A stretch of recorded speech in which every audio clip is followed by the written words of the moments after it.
자, 이제 158조 경매 및 공매를 나갈 차례죠. 이 부분은 지금 우리 교재 경공매 부분이 상당히 지금 내용이 좀 빈약합니다. 그래서 이 부분은 지금 교재에 없는 내용이 많이 나갈 거예요. 그래서 메모를 잘 해두셨다가 이 정도만 정리하시면 될 것 같네요. 그럼 이제 경매, 일단은 그 민사집행법에 따라 행해지는데 공매는 요즘 안 물어보니까 그냥 경매에 대해서만 말씀드리는데요. 경매는 크게 강제경매가 있고 임의경매가 있어요. 가볍게 이해만 해두시는데, 이 강제경매라는 것은 판결에 기초한 경매다라고 이해하시면 돼요. 이걸 집행권원이라고 그러고, 그 다음에 이제 임의경매는 저당권 잡아놨다가 실행하는 경매예요. 그래서 임의경매는 담보권 실행경매라고 민사집행법에 돼 있어요. 그래서 강제경매든 임의경매든 민사집행법에 따라서 법원에서 행해집니다. 이게. 자, 그래서 이제 이 정도 감만 잡아두시고요. 그래서 강제경매는 판결이 기초하기 때문에 어떤 재산에는 다 들어갈 수 있고요. 어떤 재산에 들어올지 예견이 안 돼요. 예견되지 아니한 경매죠. 근데 저당권 실행경매인, 담보권 실행경매인, 임의경매는 이거는 잡아놓은 물건만 들어가죠. 그러니까 특정 물건에 대한 집행이고 어떤 재산에 들어올지 빚 안 갚으면 예견이 되는 경매입니다. 그럼 이제 경매에서 가장 먼저 기억할 점이 권리분석이에요. 그래서 이제 권리분석이 간단하게 지금 우리 교재에 정리가 되어 있는데 이 부분을 첫 번째 기억해야 됩니다. 그러면 경매가 끝났을 때 내가 인수할 권리가 있는가 이걸 찾아보는 건데, 이 권리분석에 대해서는 일단 실무에서 쓰는 방법과 시험에서 우리가 이제 공부하는 내용이 좀 방향이 틀리죠. 근데 우리는 시험에 대비하니까 시험 대비 내용만 말씀드립니다. 그래서 이 내용을 반복 숙지하시는데, 먼저 권리분석에 대해서는 경매가 끝나게 되면 소멸되는 권리들이 있거든요. 그래가지고 민사집행법에 이게 어떻게 표현되냐면 이렇게 돼 있어요. 매각부동산이죠. 이건 경매 목적 부동산을 얘기합니다. 매각부동산 위의 모든 저당권은 매각으로 소멸한다 그랬어요. 이걸 첫 번째 기억해야 돼요. 그러면 매각부동산의 모든 저당권은 순위불문 무조건 말소된다는 얘기예요. 소멸한다는 얘기입니다. 그럼 이거와 비슷한 근저당권 당연히 소멸이고요. 담보 가등기가 있거든요. 이건 저당권과 동일하게 있기 때문에 무조건 소멸이에요. 그 다음에 경매 개시결정 등기를 하잖아요. 이것도 무조건 소멸이고요. 압류 등기는 세금 체납했을 때 하는 거예요. 그 다음에 가압류는 채권 확보 목적 권리죠. 그러니까 압류, 가압류 원칙 소멸이에요. 그러니까 매각부동산 외의 모든 저당권, 근저당권, 담보 가등기는 언제나 매각으로 소멸한다. 그리고 경매 개시결정 등기도 언제나 일단 소멸하고요. 압류, 가압류 등기 원칙 소멸이에요. 두 번째 기억할 점이 뭐냐면요. 지상권, 지역권, 전세권, 임차권이죠. 이거 모두 용의권이죠. 이들 권리가 소멸하는 권리, 저당 채권, 근저당 채권, 압류 채권, 가압류 채권에 대항할 수 없다면 매각으로 소멸한다 그랬어요. 이게 두 번째 민사집행법에 있는 내용입니다. 그러니까 우리는 다른 거 기억하지 말고요.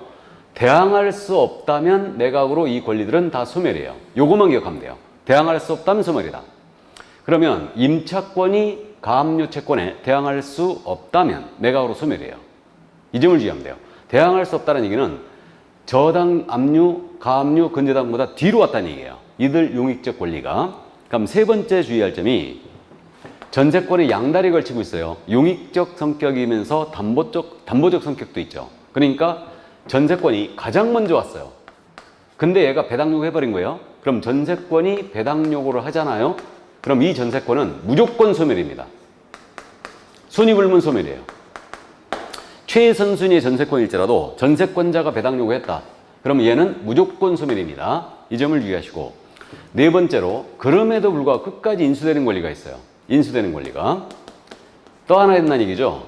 낙찰자가, 매수인이. 그럼 인수되는 권리는 유치권, 깔고 앉아있으면 되는 거죠. 인수해요. 그다음 법정지상권 있죠.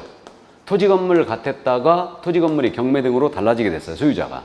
그럼 이제 그 건물 소유자에게 인정을 해주는 거죠. 지상권을. 그렇기 때문에 법정상권 인수해요. 그러니까 유치권, 법정상권은 순위불문, 또 인수다. 이렇게 하시면 되고, 마지막으로 매수인이에요. 매수인은 경락이를 얘기하죠. 매수는 유치권으로 담보하는 채권, 유치권으로 담보하는 채권을 변제할 책임이 있다 그랬어요. 변제할 책임이 있다. 민사집행법에 이렇게 돼 있어요. 그러니까 유치권은 낙찰자를 얘기하고요. 유치권으로 담보하는 채권을 변제할 책임이 있다. 근데요, 거꾸로 유치권자는 그럼 매수인에게 변제를 청구할 수 있느냐? 유치권자는 변제 청구는 안 돼요. 변제 청구할 수는 없다. 그러니까 있다 없다 거꾸로 돼 있잖아요. 이걸 이렇게 이해해야 돼요. 그냥 간단하게 유치권은 깔고 앉아있는 권리만 준 거잖아요. 그러니까 변제 청구가 안 되는 거죠. 근데 매수인은 유치권으로 담보하는 채권을 변제할 책임이 있어요. 이게 왜 그러냐면 원래는 그런 거죠. 유치권이 행사되고 있는 건물을 내가 낙찰받았어요. 그렇다고 나는 유치권자의 채무자가 된 건 아니죠. 원래 변제 청구는 채무자에게만 할 수 있어요. 채권자가. 근데 내가 부담이 있는, 유치권에 부담이 있는 건물을 낙찰받았다 하여 유치권자의 채무자가 된 건 아니니까 유치권자는 나에게 변제를 청구할 수는 없어요. 하지만 나는 변제할 책임이 있죠. 물권이니까 변제를 해야지만 인도받을 수 있다는 뜻입니다. 그래서 있다 없다를 그렇게 구분하세요. 유치권은 깔고 앉아있는 권리만 준 거다. 그러니까 변제 청구 안 된다. 근데 매수인은 변제할 책임은 있다. 이렇게 이해하시면 돼요. 그래서 권리 분석은 이 범위를 절대 못 벗어나요. 그러니까 이걸 반복 숙지하십니다. 자, 그 다음에 이제 경매 절차에 대한 법인데 이 경매 절차와 관련해서 이제 민사집행법의 내용이 쭉 연결돼요. 그렇기 때문에 지금 현재 우리 교재에는 159쪽 맨 위에 경매 절차해갖고 그 순서만 쭉 나열해 놓고 말았어요. 근데 여기 이제 숨어 있는 내용들을 우리는 꼭 이해해 두셔야 된다. 그러면 경매를 신청했잖아요. 그러면 하루 이틀 정도면 경매 개시결정을 해요. 그럼 개시결정서를 채무자에게 송달을 하거나 개시결정서의 촉탁으로 경매 개시결정 등기를 해요. 그럼 부동산에 대한 압류의 효력이라는 게 발생돼요. 압류 효력은 기본적으로 처분 금지 이유가 있어요. 그러면 경매 신청을 했는데 미등기 건물에 대한 경매 신청 되느냐? 됩니다. 채무자 소임이 증명이 되고 이게 건축하거나 신고된 건물이라면 바로 미등기 건물도 경매 신청되고요. 미등기 건물 경매 신청 들어왔잖아요. 그러면 직권 보존 등기해버리고 경매 개시 등기 해버립니다. 그리고 경매 신청을 이미 했는데 이거 다른 채권자가 또 경매를 신청한 거예요. 그럼 바로 개시 결정 해주고요. 해주고 그 먼저 신청한 경매 절차에 따라서 진행을 합니다. 그러니까 이걸 이중 경매라고 해요. 그러니까 이중 경매 신청이 들어왔다. 그러니까 저당권자, 선수인 저당권자가 먼저 들어오고 그 다음에 또 채권자가 또 들어오는 거예요. 경매 신청이. 그럼 이때는 그대로 경매 개시 결정 다 해주고요. 먼저 개시 결정한 절차에 따라서 경매 절차를 진행하는데 이것을 이중 경매라 합니다. 참고하시고. 그 다음에 이제 개시 결정을 했어요. 그러니까 개시 결정 늦게 되면 압류율이 발생하는데 만약에 경매를 신청한 채권자가요. 경매 신청을 취하를 한 거예요. 철회했다는 얘기죠. 그럼 발생된 압류율은 거꾸로 소멸합니다. 다음, 매수 신고가 있은 다음에 경매 신청을 취하했다. 그러면 최고가가 있었거나 차순위 매수 신고인이 있었거나 내수인이 있었다면 그들의 동의를 받아줘야 됩니다. 자, 그래서 경매 신청을 취하면 압류 효력은 소멸한다. 이렇게 이해하시면 되고요. 그 다음 절차가 이제 빚잔치 하니까 채권자들은 이날까지 배당 요구 들어오세요 하고 배당 요구의 종기, 배당 요구의 종기를 정하여 공고가 나갑니다. 배당 요구 종기 공고에 이게. 그러면 배당 요구 종기는 어떻게 정하냐면 법원이 정하는 날로 하는데 이거는 첫 매각 기일 전으로 정하되어 있어요. 첫 매각 기일 전으로 배당 요구 종기를 정한다. 그러면 경매호가 매매와 진짜 비슷한데 이거 기일이라고 그랬죠. 이건 제삿날이 아니고요. 첫 입찰한 날짜죠. 첫 입찰한 날짜 전으로 배당 요구 종기를 정하여 공고 나가고 만약에 배당 요구 종기 공고가 나갔는데 이날 때까지 채권자라면 다 배당 요구 들어와야 되고 배당 요구 안 했다. 한 푼도 배당 안 해줍니다. 배당 받은 자를 상대로 부당이득 반환성도 안 되는데 다만 당연 배당 채권자가 있어요. 그래서 첫 경매 개시 결정 늦기 전에 들어온 자야 돼요. 들어온 자야 되고 당연히 소멸하는 권리를 우선 면리권이 있는 자. 저당권자, 근저당권자 안에도 배당 요구 해줍니다. 얘는. 그 다음에 압류, 가압류권자 있죠. 얘네들은 우선 면리권이 없지만 압류, 가압류권자는 채권합법 목적 권리니까 배당 요구 안에도 일단 해줘요. 이들은. 그 다음에 임차권 등기 명령에 의한 임차권 등기권자 있죠. 야도 보증금 못 받았기 때문에 등기해 놓은 거예요. 그러니까 이들은 배당 요구 안에도 해줍니다. 그래서 이들을 제외하고는 배당 요구 다 들어와야 돼요. 자, 이렇게 되고요. 이제 배당 요구 종기 공고 나갔어요. 나가면 이제 그 다음 절차가 매각을 준비하죠. 그럼 물건에 대한 현황을 다 조사합니다. 임대차 관계 다 조사하고요. 감정평가 명령도 나가요. 그리고 감평금액을 기초로 최저 매각가를 정하거든요. 그래갖고 아파트였는데 최저 매각 가격이 5억으로 정해졌어요. 이렇게. 그럼 요 금액에서 입찰 시작하는 거죠. 이렇게 정하고요. 각종 최고도 해요. 채권자에 대한 최고, 이해관계에 대한 최고. 비싼 차니까 모두 신고 들어와라. 채권 신고 들어와라 하고 최고도 하게 됩니다. 그리고 매각 물건 명세서를 매각 기일 7일 전부터 만들어 가지고 일반인이 볼 수 있도록 열람을 하게 해줘요. 매각 기일 7일 전부터. 자, 이렇게 돼 있고요. 매각 준비 끝났어요. 그럼 그 다음 절차가 공고 한번 다시 나가요. 이게 우리가 신문에서 보는 법원 매각 공고예요. 이게. 그래서 이 물건에 대한 입찰 준비 끝났으니까, 매각 준비 끝났으니까 이제 이렇게 입찰을 합니다. 매각하는 날짜를 정합니다. 이게 매각 기일이에요. 이거와 매각 결정 기일이 있죠. 이걸 정하여 공고가 나갑니다. 이게 법원 매각 공고예요. 그럼 공고는요, 매각 기일, 입찰하는 날짜라고 그랬죠? 매각 기일로부터 최소한 2주 전에 나가야 돼요. 그리고 매각 결정 기일은요, 내가 매각 기일에서 최고가를 써낸 거예요. 그러면 저에 대해서 허가, 불허가를 결정해 주는데 이걸 매각 결정 기일이라고 해요. 이름을 정확하게 일주일로 움직이는데 일주 내의 날로 정한다 그랬어요. 매각 결정 기일은 매각 기일로부터. 그래서 현재 화요일 날 입찰했잖아요. 그럼 다음 주 화요일이 매각 결정 기일이에요. 현재 이렇게 돼 있습니다. 그럼 법원 매각 공고 나갔어요. 그럼 그 다음 절차가 이제 매각을 실시해야 되겠죠.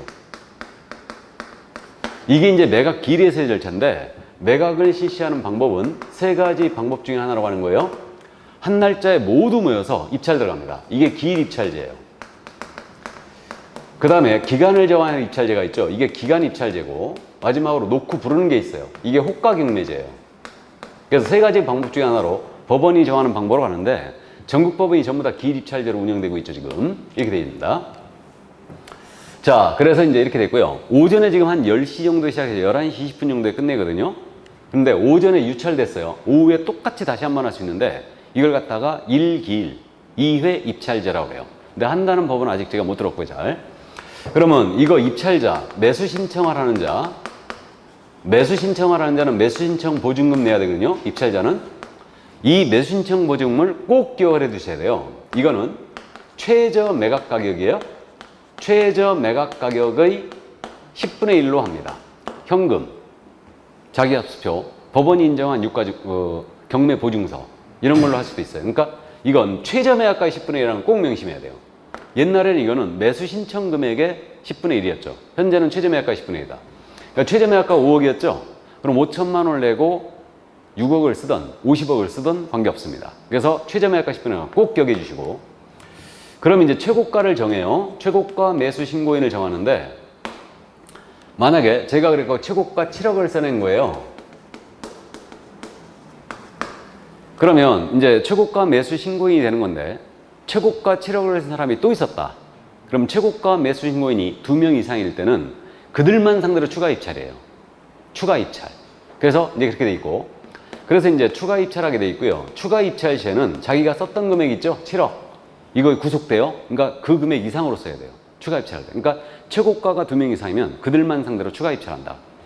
옛날에 서울중앙지법에서 10원 단위까지 같은 적이 있었어요. 최고가가. 그래서 이거는 골프에서 홀인원 하기보다 더 힘든 거예요. 어쨌든 추가 입찰하게 돼 있고요. 그런데 2등 신고를 받아도요, 이걸 차순위 매수 신고라고 해요. 그럼 차순위 매수 신고는 왜 뽑아두냐 하면요, 최고가가 대금 납부 안 하잖아요. 그럼 이자에게 바로 자격을 주는 거예요. 경매 절차를 빨리 끝내기 위해서. 이거를. 그래서 이제 원래 공고할 때마다 한 달 정도 간격으로 늘어지거든요. 절차가. 그러니까 차순위 매수 신고를 받아두는데, 실무적으로는 차순위 매수 신고 잘 안 하죠. 최고가가 대금 납부 안 할 일이 거의 없으니까. 근데 차순위 매수 신고는 누가 할 수 있냐? 아무나 할 수 있는 게 아니에요. 채권자를 보호하기 위해서 최고가 매수 신고 금액에서 그 보증 금액을 빼요. 뺀 금액을 넘는 때에만 할 수 있다 그랬어요. 그러니까 이거 차순위 매수 신고인의 지위 누가 할 수 있는지 꼭 기억해야 됩니다. 이것도. 그럼 최고가 7억이었죠. 최저 매각가 얼마겠어요? 5억. 그럼 보증금 얼마예요? 5천. 그럼 7억에서 5천만 원을 빼죠. 매수 신청 보증금 5천을 빼면 얼마? 6억 5천이죠. 6억 5천을 이 사례에서는 초과하여 입찰한 자만 차순위 매수 신고돼요. 그럼 차수지 매수신고 예를 들어서 6억 9천짜리가 2명이 있었다. 그들이 모두 차수지 매수신고 들어오면요. 그때는 바로 추첨이에요. 차수지 매수신고에는. 근데 최고가가 2명 이상이면 추가 입찰이죠. 근데 아무도 입찰자가 없었잖아요. 없으면 이때는 이제 유찰이라고 해요. 매수 신고가 없었다. 그럼 유찰됐고, 유찰이 됐을 때는 상당히 금액을 저감하죠. 상당히 금액을 저감한다는 얘기가 저감률이라고 그래요. 통상 20% 다운하죠. 그래서 뭐 인천지법 같은 데는 30% 다운합니다. 그러니까 저감률을 적용하여 다시 매각을 하는데 이걸 세매각이라고 해요. 그러니까 유찰 세매각이다. 그래서 유찰됐을 때만 저감률을 적용하죠. 통상 20%. 이 정도 이해되시고. 그래서 이제 매각 실시에서 주의할 점이 이건데, 참고로요, 경매 신청을 했잖아요. 첫 매각기일 올 때까지는 보통 한 빨라도 5개월 이상 걸립니다. 그럼 이제 보통 6개월 이상이 걸리는데 1월 2일 날 신청했다. 그럼 여기까지 오기까지는 적어도 6개월 정도 걸려요. 그러면 예를 들어서 뭐 6월 5일이 매각 실시했다. 그럼 배당 요구 중기는요, 이미 이전에 끝나 있어요. 그래서 배당 요구할 수 있는 날짜는 매각하기 전에 미리 첫 매각기일 전으로 정한다고 했으니까 배당 요구 종기는 이미 끝나 있고요. 그럼 더 이상 배당 요구 종기가 지나버리면 더 이상 배당 요구 안 받아줍니다. 안 받아주고요. 그 배당 요구했던 채권자가요, 배당 요구 종기가 지나잖아요. 이거 매수인 인수할 부담이 바뀐다. 철회도 안 돼요. 철회할 수도 없습니다. 일단 그러니까 채권자 정해놓고 시작하는 거예요 지금. 자, 그럼 매각 실시에 이제 최고가 7억이 나왔어요. 그럼 그 다음 절차가 뭐냐면 매각 결정기일이죠. 그러니까 최고가에 대해서 허가 불허가를 결정해 주는데 이걸 매각 결정기일이라고 그래요. 정확히 일주일 뒤에 열리죠. 그럼 6월 5일 날 입찰했으니까 6월 12일이 매각 결정기일이에요. 이때 이제 저에 대해서 7억에 대해서 허가 불허가를 결정해 줘요. 그래서 이름을 허브 결정 절차라고 그러고 매각 결정기일이라 합니다. 그러면 농지를 경매로 받았잖아요. 그럼 농지 취득자격 증명 같은 거 있죠. 언제까지 내느냐? 이때까지예요. 정확하게는 매각 결정기일 전날까지 내줘야 돼요. 그래야 매각 결정 떨어집니다. 그래서 매각 목적물 취득에 필요한 관청의 증명이나 허가가 필요했다. 농지증 같은 거 있던 거는 이때까지 제출하면 돼요. 그러니까 매각 매수 신고할 때 내는 거 아니에요. 주의해야 됩니다 이거. 그래서 이제 농지증은 매각 결정기일까지 제출해주면 되고요. 만약에 농지증 내야 되는데 안 냈잖아 이날 때까지, 그럼 불허가 나가버려요. 허가를 안 해줘요. 그럼 허가를 안 해주면요, 저감률 적용 안 합니다. 안 하는 세매각을 실시하죠. 불허가 세매각이에요. 그러니까 유찰 시에만 저감률을 적용합니다. 자, 이렇게 돼 있고요. 그럼 내가 7억에 써냈어요. 그러면 이제 허가 결정을 받은 거예요. 그럼 이제 허가 불허가 결정에 대해서는 즉시 항고라는 걸 이해관계는 할 수 있어요. 7일 내에 할 수가 있는데 2일을 얘기한다는 얘기죠 이거. 이때 허가 결정에 대하여 즉시 항고하잖아요. 내가 허가를 받았는데 항고라는 거예요. 그럼 쓸데없는 항고를 막기 위해서 보증금 공탁해야 돼요. 이게 항고 보증금이에요. 그러니까 항고 보증금을 공탁하는데 이 보증금은 역시 10%겠죠. 이거는 매각대금의 10분의 1이라는 거죠. 현금 유가증권으로 내야 돼요. 매각대금의 10분의 1이다. 이걸 공탁하고 항고할 수 있어요. 그래서 매수 신청의 보증금은 최저 매각가 10분의 1이에요. 근데 항고 보증금은 매각대금의 10분의 1이라는 걸 꼭 기억해야 돼요. 그럼 매각대금은 최고가 7억을 얘기하겠죠? 이거의 10%예요. 7천만 원 내라는 얘기죠. 공탁하라는 얘기예요. 그리고 항고자 중에 누가 항고했냐면 물건의 소유자, 채무자가 항고했잖아요. 이들이 항고했다가 만약 기각을 당했어요. 그럼 공탁한 보증금을 반환을 요구하지 못한다 그랬죠. 안 돌려줘 버린 거예요. 왜 그러냐면 이들이 돌아가면서 항고해야 되는 거예요. 절차가 계속 지연되더라 이거예요. 그래가지고 좋다. 너네 항고 인정하는데 법원으로부터 기각당하면 이거 안 돌려주겠다 그런 거예요. 그래갖고 이제 절차가 얘네가 항고 들어오면 한 2달씩 계속 연기돼 버려요. 그렇기 때문에 소유자 채무자 항고 기각은 보증금 반환하지 않습니다. 이거는 물론 다른 이해관계인이 항고했다 기각당하면 돌려주긴 돌려주는데 그 지연시킨 만큼 연 12% 이자 빼고 돌려줍니다. 자, 그래서 이들은 안 돌려준다.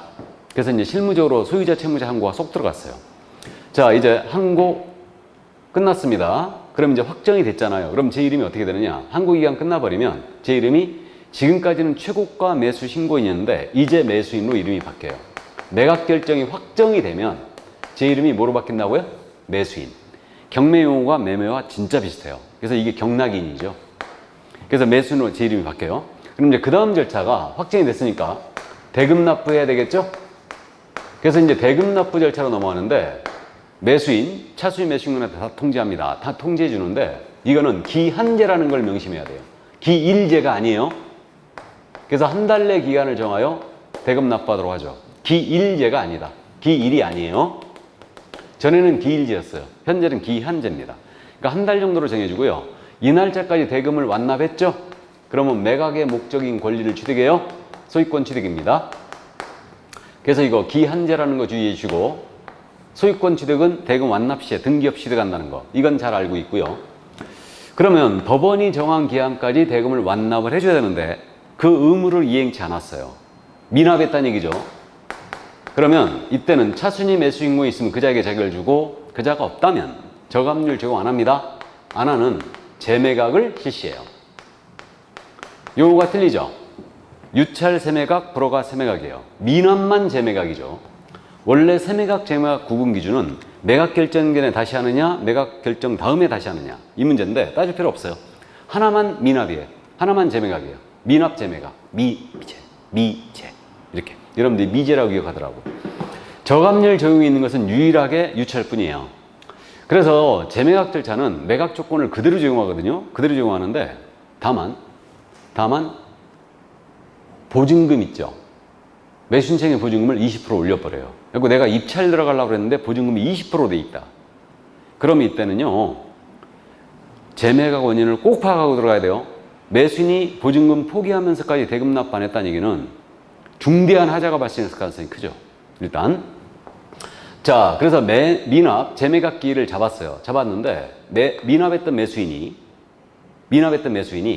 재매각 기일 3일 전까지요. 재매각 기일 3일 전까지 연체 이자 쳐갖고 대금을 완납을 해버리잖아요. 그러면 재매각을 취소해줘요. 그러니까 경매 잔금 대출에 대해서 은행하고 협의가 안 돼갖고 대금 납부 기한을 넘겨버렸다. 그럼 바로 날아가는 게 아니에요. 차수인 매수인권이 없다면 재매각 기일이 잡히면 3일 전까지는 기회가 있어요. 다시 연체 이자 쳐갖고 납부해주면 됩니다. 물론 이제 재매각 절차의 전 매수인 있죠. 재매각 절차의 전 매수인은 대금 미납 매수인을 말하는데 재매각 절차에는 참가 불가해요. 참가할 수 없습니다. 입찰 불허하죠. 이해해 두시고요. 자, 그래서 이제 대금 납부 그럼 됐어요. 그럼 그 다음 절차가 뭐겠어요? 배당해야 되겠죠? 그래서 이제 배당의 순위에 대해서 일단 거기 나열되어 있는데 배당의 순위는 지금 현재 우리 교재 그 159쪽에 뭐 이런 건 시험에 잘 17회가 마지막이었는데 일단 영순위는 비용이에요. 비용. 경매 비용은 빼고 지금 배당하니까 제3취득자의 필요비, 이익비, 비용 상환 청구권.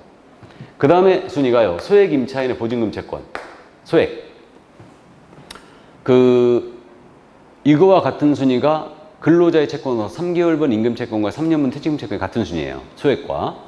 그 다음에 당해세. 집행 대상 목적물에 직접 부과된 국세나 지방세. 국세나 이게 당해세. 대표적인 당해세가 재산세. 중간 몰라도 돼요. 꼴찌가 일반 채권이야. 담보권이 없는 채권. 바로 앞서 누가 가져가냐면요. 건강보험료예요. 이른바 준조세. 건강보험료, 국민연금료, 산재보험료. 이런 것들. 그래서 비소당이죠, 이게. 비용소액 당해세. 꼴찌 일반 채권 바로 앞서 건강보험료. 중간은 몰라도 된다. 그럼 담보권 채권은 중간에 있어요. 그래서 이 정도만 하면 배당의 수는 그냥 해결할 수 있고요. 자, 그럼 배당 끝났어요. 그럼 이전 등기 촉탁해 주죠. 말소할 거 말소하고 전부 다 이제 이전 등기 해줍니다. 그런 다음에 마지막에 인도명령제라는 게 있어요. 이건 명도소송에 대한 특례죠. 이른바 임차인이 대항력이 없는 거예요. 근데 BJR을 주장하는 거예요. 그럼 배를 확 째버릴 수 있죠. BJR, 배 째라. 이거. 자, 그래서 바로 이게 인도명령제인데 이건 명도소송에 대한 특례다. 그래서 이제 한 두세 달 정도면 전부 다 드러내버립니다. 그래서 지금은 대항력이 없다면 버틸 수가 없어요. 그래서 인도명령 신청은 대금을 완납했어요. 6개월 내에 집행법원에 신청하는 거예요. 6개월 지나면 명도소송해야 돼요. 그 다음에 이 물건의 점유자를 상대로 인도명령 신청이 가능한데 이 점유자가 점유할 정당한 권한이 없는 자여야 돼요. 점유할 정당한 권한이 있는 자는 명도소송하는 수밖에 없고 물론 패소하겠죠. 이렇게 되는데 점유할 정당한 권한이 없는 자가 누구냐? 대표적으로 소유자, 채무자, 대항력 없는 임차인이 있죠? 이들은 인노민용 신청하여 인도받을 수 있죠. 그럼 인노민용 신청은 명도소송에 대한 특례인데 간이 절차예요. 몇 개월 내에 신청하라고 대금만 납부? 6개월 내에 신청해야 된다. 여기까지. 이게 간략한 경매 절차였습니다.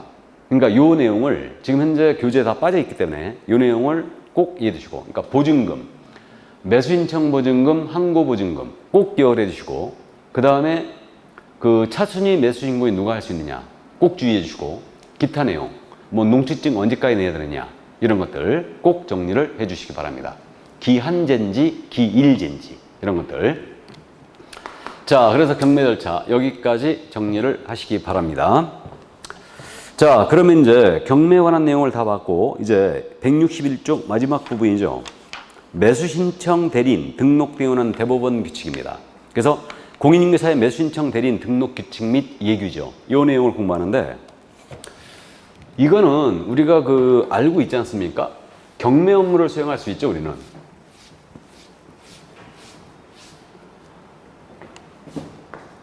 경매 부동산, 공매 부동산. 공매는 공개매각이 준말이고 한국자산관리공사에서 하고 있죠, 지금. 뭐 기업체, 은행, 세무시장, 지자체장 다 할 수 있는데, 이거 공매는 한국자산관리공사에서 하는 걸 우리가 공부하는 거예요. 그러면 경매는 이제 법원에서 행해지고 있고요. 강제경매, 임의경매가 있다고 했고, 그럼 경매 부동산, 공매 부동산에 대한 권리 분석 및 취득의 알선, 입찰 신청, 매수 신청 대리할 수 있거든요. 그럼 우리가 법령 시간에 공부했던 내용이 경매의 대상이 된 부동산에 대한 대리를 하고자 한다. 이때는 대법원 규칙이 정하는 바에 따라 법원에 등록하시라고 그랬죠. 그리고 그 법원의 감독을 받아야 된다.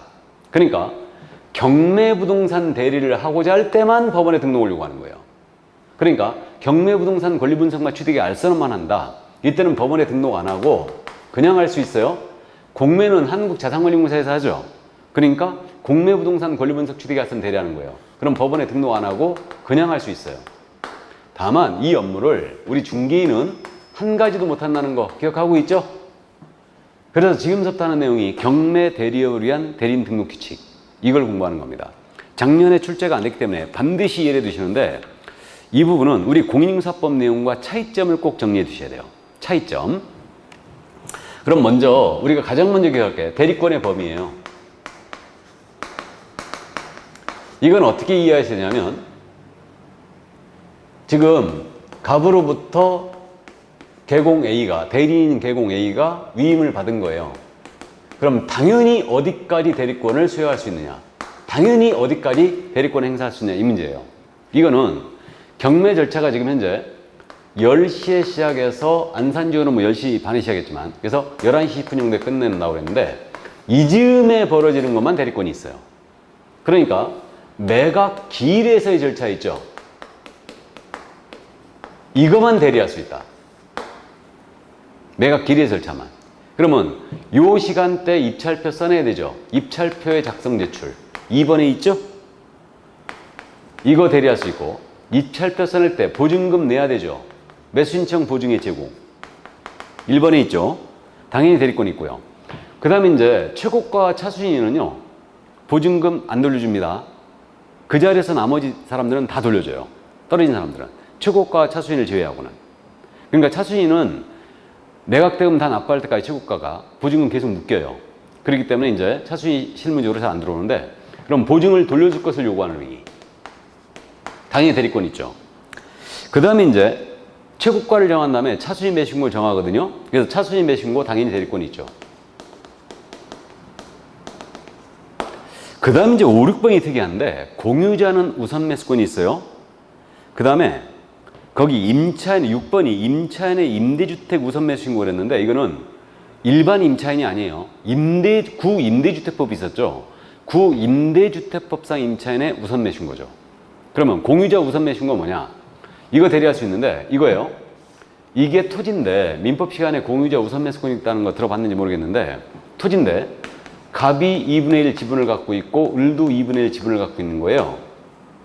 근데 갑이 자기 지분에 기하여 저당을 잡힌 거죠. 그리고 돈을 빌렸어요. 근데 안 갚은 거예요. 그럼 경매 들어가죠. 갑의 지분에 대해서. 이게 지분 경매예요. 그래갖고 이제 갑의 지분에 대한 경매가 들어가는데 내가 여기 입찰 들어갔어요. 이 지분 내가 매수하겠다 해갖고 최고가 2억을 써냈어요. 그럼 이 공유지분 경매할 때 어떻게 하냐면요. 집행관이 자, 한민우 씨가 최고가 2억에 매수 신고하셨습니다. 이 자리에 공유자 나와 계시면 매수 신고하실 때면 하십시오 그래요. 그래가지고 을이 그 자리에 나와 있다가 내가 매수 신고하겠다 하고 손 들고 그렇게 신고 들어오잖아요. 그럼 이자에게 줘야 돼요. 이게 공유자의 우선 매수권이다. 그럼 나는 어떻게 되느냐? 자동적으로 차순위 매수 신고한 걸 봐요. 그럼 그 자리에서 나는요. 차순위 매수 신고는 보증금이 계속 묶이죠. 최고가가 대금 납부할 때까지. 그러니까 나 차순위 매수 신고는 안 할래. 보증금 돌려도 그 자리에서 바로 그럴 수 있어요. 저는. 그러면 이제 바로 돌려줘 버립니다. 그래서 있잖아요. 5번이 그거예요. 공유자 우선 매수권. 대리권 있죠, 이거. 지분 경매 끝날 때까지 해야 되니까. 그러면 구임대주택법상 임차인 있잖아요. 이자 우선 매수권이 있는데 이게 뭐냐면 그거예요. 이게 임대 아파트예요. 일반 이 임차인들 말고요. 임대 아파트인데 임대 아파트는 임대 의무 기간들이 있죠. 근데 임대 사업자가 부도났어요. 그런 바람에 통째로 임대 아파트가 경매 들어간 거예요. 그럼 여기 살던 임차인 있죠. 우선 매수권이 있어요. 그게 바로 6번. 임차인의 임대주택 우선 매수인 겁니다. 그래서 임차인의 우선 매수권 대리할 수 있죠. 이것도 요 임대 아파트 경매할 때 끝날 때까지 들어와야 돼요. 우선 매수 신고. 그럼 7번이 뭐냐? 공유자가 우선 매수 신고했어요. 임차인이 우선 매수 신고했습니다. 그러면 최고가 써냈던 사람은 자동적으로 차순위 매수 신고인으로 본다고 그랬죠. 그래서 그 차순위 매수 신고의 지위를 포기하는 거. 그 자리에서 할 수 있죠. 그래서 차순위 매수 신고인의 지위를 포기하는 거. 그래서 이거는요. 암기사항이 아니고 이해사항입니다. 그러니까 매각 기일에서 벌어지는 절차. 요거만 대리할 수 있다. 그러면 결론이에요. 저 뒤에서 벌어지는 인도명령 신청 대리 할 수 있어요, 없어요? 인도명령 신청 대리 안 되는 거죠. 또 즉시항고 대리 못하죠? 또 매각 기일을 연기해달라, 변경해달라, 연기 신청 다 안 되는 거예요, 이거. 그래서 이걸 주의하시면 돼요. 꼭 기억하셔야 됩니다, 이거. 대리권의 범위 반드시 기억해 주시고. 그럼 매수신청 대리대상물은 뭐냐? 중개대상물의 범위와 똑같아요. 그럼 매수신청 대리대상물은 중개대상물, 토지, 건물, 임목, 공장재단, 광업재단 경매할 때만 대리업할 수 있어요. 다시 중개대상물 경매할 때만 대리업을 할 수 있다. 그럼 자동차, 항공기 경매 대리업 안 됩니다. 자, 그래서 그 얘기고요. 자, 이제 매수신청 대리인 등록이에요. 대리인 등록인데 지금서부터 이제 우리 공인인증서법 내용과 차이점들을 꼭 정리를 해 주셔야 됩니다. 그러면 대리인 등록 절차인데, 그럼 대리인 등록을 하기 위해서는 등록 요건을 확보해야 돼요. 대리인 등록 요건은 첫 번째가 공인중개사인 개공이거나 또는 법인인 개공이어야 돼요. 그럼 결론적으로 중개인은 당연히 안 된다는 얘기고, 공인중개사 대리인 등록할 수 있다 없다? 없어요. 개공이어야 됩니다. 개공. 공인인산 개공이나 법인인 개공이어야 된다. 그러면 소공사 당연히 대리인 등록 안 되죠. 이렇게 되고, 두 번째 경매 실무교육 받으라고 그랬죠. 그러면 경매에 관한 실무교육을 이수합니다. 우리도 교육받는 건 똑같아요. 실무교육 똑같은데 우리가 이제 지금서부터 차이점을 잠깐 정리합니다. 우린 중개 실무교육이 있고 경매 실무교육이 있는데 163쪽을 잠깐 보세요. 실무교육 있죠. 그럼 실무교육 대상자가 등록 신청하는 대리인 등록 신청하는 기업공사 당연히 받아야 되고요. 경매 실무교육 받아야 되고, 법인은 누구라고 돼 있어요? 대표자. 대표자란 말에 동그라미. 우리는 중개 실무교육은 대표자 외에도 임원, 사원 다 받아야 되잖아요. 근데 얘는 대표자만 대상이에요. 차이가 있고, 등록 신청 전 1년 내에 받는다는 건 똑같아요. 이때 중개업 폐업 신고 후 1년 내에 다시 등록을 한다. 이때는 이제 예외하고 있고요. 그 다음에 실시권자가 이르는 법원행정처장이에요. 법원행정처장이 지정하는 교육관에서 받는데 법원행정처장의 동그라미. 우리는 교육, 실무교육 실시권자가 누구예요? 시도의사죠. 근데 얘는 법원행정처장이에요. 법원행정처장 굉장히 높으신 분이에요. 사법부의 1인자가 대법원장이죠. 2인자예요. 2인자가 바로 법원행정처장입니다. 자, 이분이 지정하는 교육관에서 실무교육 받아야 되고요. 그 다음에 우리는 평가란 말이 없는데 얘는 실무교육에는 평가가 포함되어야 한다는 말이 들어가 있어요. 참고해 두시고, 교육 시간 차이가 있죠. 우리는 2832죠. 283인데 얘네는 3244예요. 그래서 숫자가 연계성이 있죠. 2832, 3244. 옛날에 일주 근로 시간이 44시간이었어요.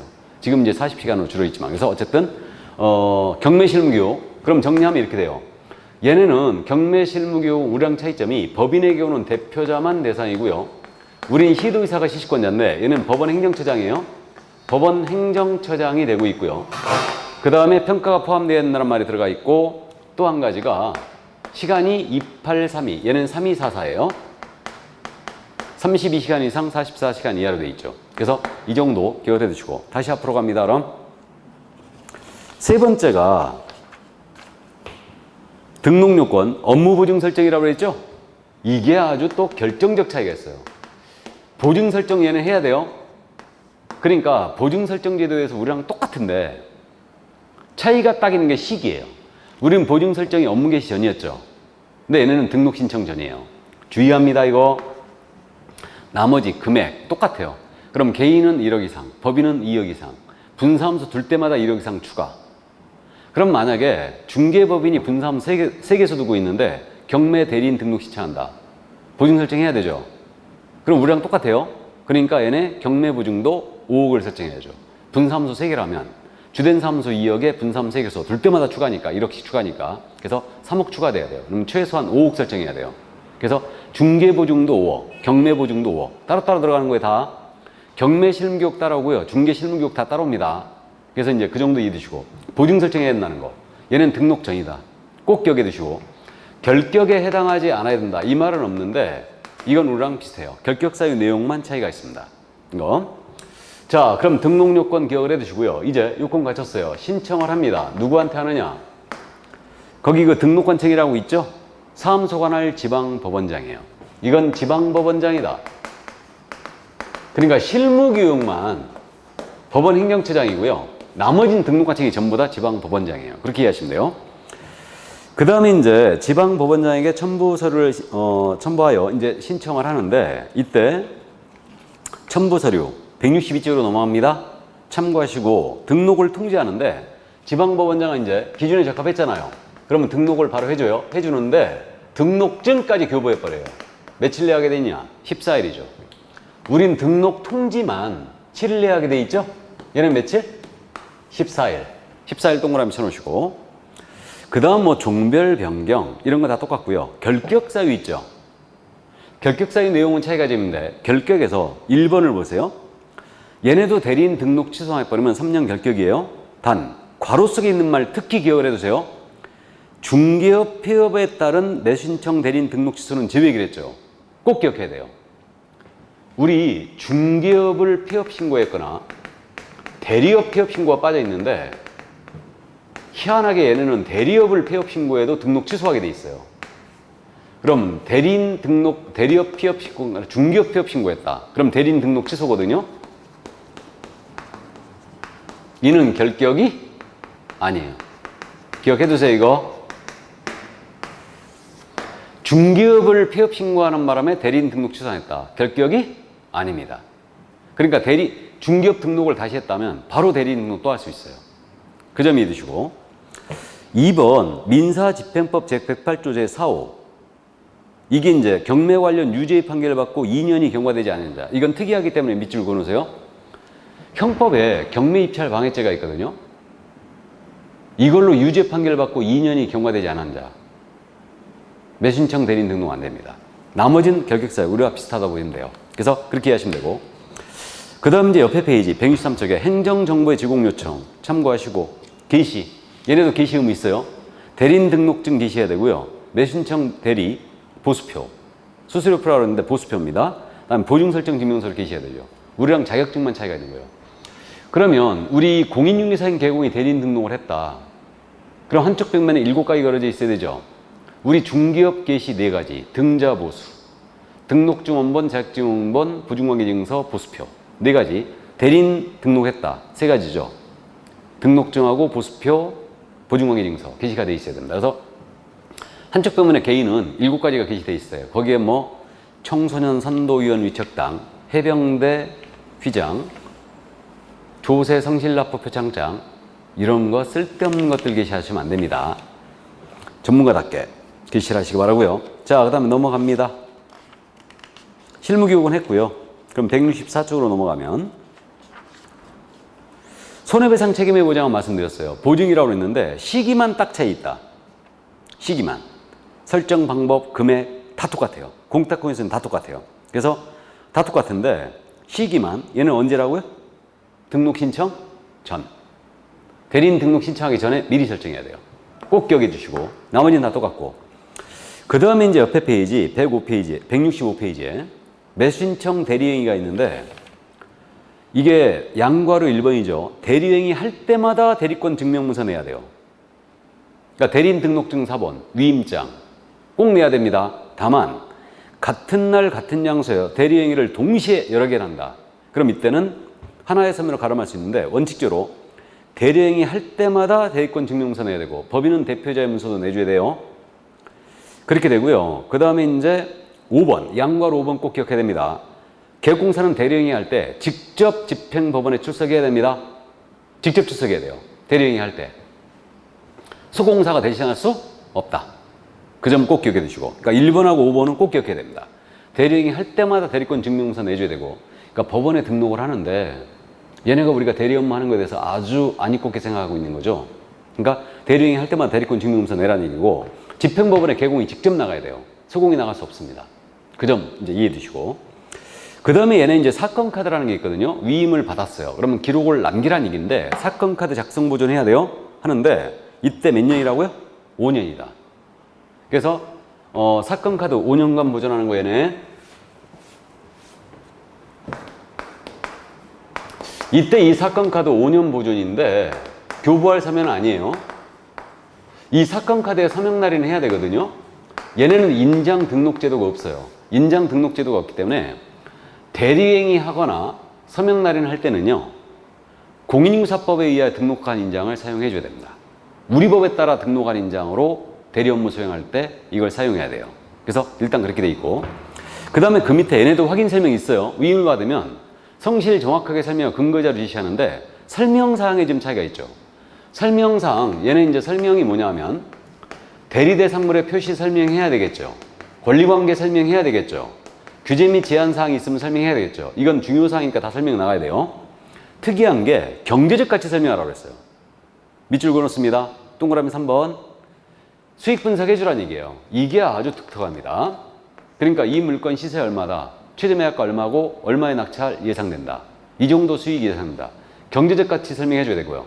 꼭 기억하시고 그 다음에 4번. 소유권을 취득함에 따라 부담 인수할 권리, 인수할 권리 설명해야 되죠. 당연한 얘기예요, 이거. 그래서 기억을 꼭 해주시고요. 설명사항에는 이거예요. 대리대상물의 표시, 권리관계, 규제 및 제한사항, 경제적 가치와 인수할 권리를 설명한다. 그리고 얘네 이제 한 장 넘기면 얘네도 확인설명서 작성 교부하게 돼 있어요. 그래서 확인설명서를 작성하여 서명 날인 후 이거 위임한테 교부하는 거예요. 그 확인설명서 보존해야 되죠. 몇 년? 얘는 5년이에요. 이게 맞죠. 그러니까 얘는 깔끔하게 사건 카드 확인설명서 5년이죠. 우리는 확인설명 3년이죠. 거래계약서는 5년이에요. 같은 사건인데 같은 편차를 하지, 같은 거에 편차하겠죠. 근데 설명서는 3년이고 거래계약서는 5년이고 뭔가 안 맞아요. 이게 맞죠. 얘는 깔끔하게 5년이다. 확인설명서 5년, 사건 카드도 5년. 자, 그 다음에 얘네는 보수 받았을 때 영수증 교부제도가 있어요. 우리는 없죠. 근데 얘네도 이제 50만 원 범위에서 일단 받을 수 있고 대리했을 때는 뭐 1%, 1.5% 범위에서 받을 수 있는데 후일 문제풀이 할 때 이제 이런 게 정리가 될 수도 있는데 그 얘는 영수증제도 있고요. 그 지급 시기 있죠. 보수에 대한 지급 시기. 이 부분이 지금 현재 우리 교재에 또 빠져 있는데 이 대리에 대한 보수 지급 시기는 당사자 약정으로 하되 약정이 없었잖아요. 약정이 없다면 매각 대금 지급 기한일로 돼 있어요. 우리 중개보수 있잖아요. 이거 메모해 놓으세요. 우리 중개보수는 약정에 따르되 약정이 없으면 그 대금 완납일로 돼 있죠. 비슷하죠 지금. 매각 대금 지급 기한일이에요. 약정이 없으면 매각 대금 지급 기한일. 이때 주게 돼 있어요. 그리고 얘네는 영수증 교부제도가 있어요. 이렇게 돼 있고요. 얘네도 실비가 있는데 통상의 실비. 그러니까 통상의 실비라는 건 뭐냐면 등기사항 증명서 발급비 열람비, 근거리 교통비 이런 것들인데 이건 보수에 포함된 것으로 보고 있어요. 우리는 권리관계 확인에 해소된 실비로 별도로 받을 수 있는데 얘네는 이거 보수에 포함된 것으로 돼 있는 거죠. 이게 더 합리적이죠. 참고하시고, 그 다음에 이제 그 감독에 대한 부분은 참고하시고요. 다만 이제 거기서 그저 감독에 대한 부분에서 동그라미 5번을 잠깐 보시죠. 동그라미 5번. 협회는 중개사무소에 등록, 휴폐업 신고, 행정처분 등에 관한 사항을 통보가 등 10일 내에 법원 행정을 통지하게 되어 있고요. 그 다음에 7번을 보시죠. 지방법원장은 다시 법원 행정한데 10일 내에 통지하게 되어 있죠. 그리고 법원 행정은 이제 대리인 등록 이런 거 이제 15일까지 협회 통보하라고 하는데 이건 이제 참고를 일단 해두세요. 그냥 참고해 두시고, 지금 감독상 명령도 일단 참고하시는데 명칭의 표시를 한번 보시죠. 167조. 명칭의 표시 부분에서 대리인 등록을 한 계공이에요. 법원 명칭 쓰면 안 됩니다. 휘장을 표시해서도 안 돼요. 그러니까 뭐 예를 들어서 수원지방법원 매수신청 대리인 한민우 이러면 안 된다는 얘기예요. 그래서 법원 명칭 쓰면 안 되고요. 휘장. 법원의 휘장인데 법원의 휘장은 무궁화 표시된 거죠. 이렇게. 그래갖고 안에 법원 이렇게 써 있잖아요. 이거 쓰지 말라는 얘기예요. 뒤로워서 안 씁니다. 그래서 법원 행정처장이 인정하는 경우를 제외하고는 법원의 명칭이나 휘장을 표시해서는 안 됩니다. 법원 행정처장이 인정하는 경우를 제외하고는.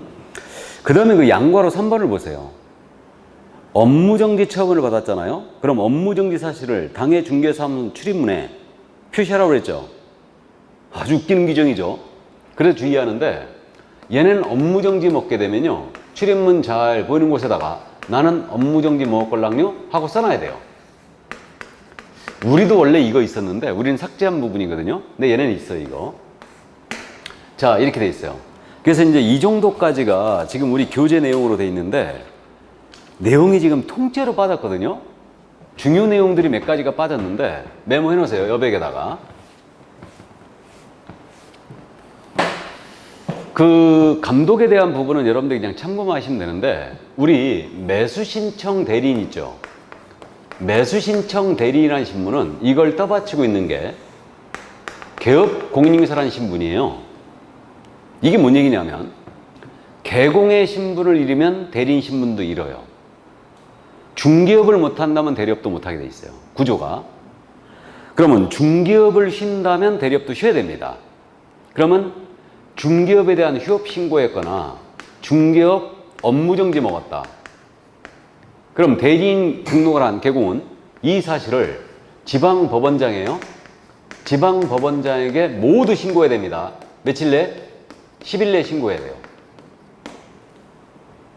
그러니까 중개업의 쉴 사태 또는 중개업을 못할 사태, 예를 들어서 중개업 폐업 신고했거나 중개업 자격을 등록을 취소했거나 공인인증서 자격을 개공이 취소했어요. 자격 취소. 중개업 못하죠 이제. 그러니까 이때도 모두 10일 내에 대리인 개공은 지방법원에게 신고해야 됩니다. 또 중개업을 하는 장소가 생겼어요. 중개사무소를 이전을 했거나 또는 분사무소 법인이 설치했잖아요. 그럼 이 사실을 모두 10일 내에 신고해야 됩니다.